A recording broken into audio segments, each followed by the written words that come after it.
Hey, so guys, Darkskull here, and welcome back to another Overwatch experimental video. So today I'm going to be going over the experimental changes that were put out on October 22nd, 2020. First off, I'm going to go over the Baptiste ones. These ones are actually very interesting. So the first one is to his primary fire. His recovery time was reduced to 0.45 to 0.38, and his damage was reduced to 25 to 24 to compensate for that. So I was curious on how, if he does more or less damage, like overall on a target. So what I did is I went on the live patch and I shot a Roadhog with just the normal Baptiste, and I did the same on the experimental. And as you can see from the results on screen now, the experimental one, you actually do more damage overall, and a lot faster than the live patch, which is very interesting. So that means you're going to be killing things a lot faster and doing a lot more damage as well, which is really nice. So the next one is to his secondary fire. His recovery has been increased from 0.8 to 0.9 seconds, but his healing has been increased to 50 to 60. So I tried these out on the experimental card, like I played it in a game, and it seemed like I wasn't doing that much healing, honestly.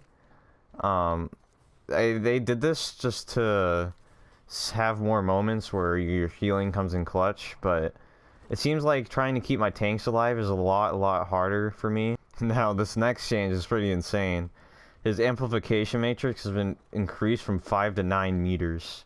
If you don't know how big that is, I'll give you an idea right now. Look at that. That's crazy. Like, that's huge compared to what it used to be.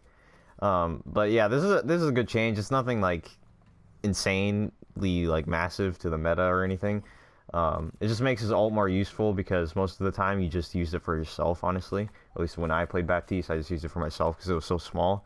But now you have a more likely chance to use it with your whole team, and so you won't be so bundled up. Now the next one is to Brig. Her health, she actually got 25 more health. You're gonna see that a lot with this patch. They did a lot of health changes to a lot of heroes. But they said usually when they do this, they do it by increments of 50.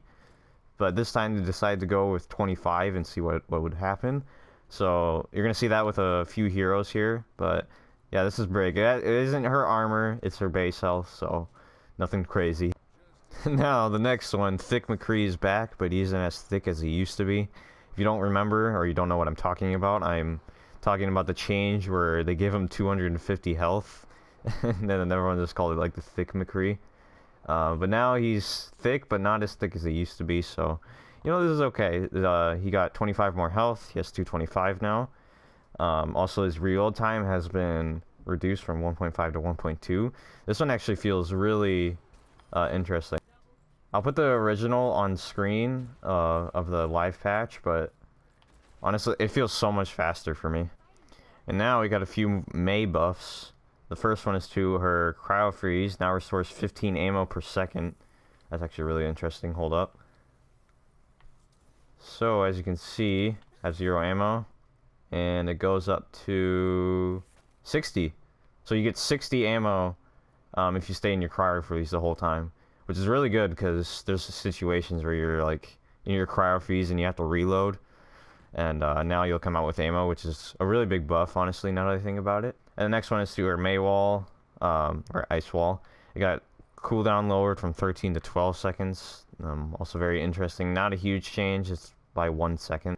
And the same thing with Brig, except this goes to Symmetra's shields. She has 25 more shields now. This is a really interesting change because this means that she can regenerate her...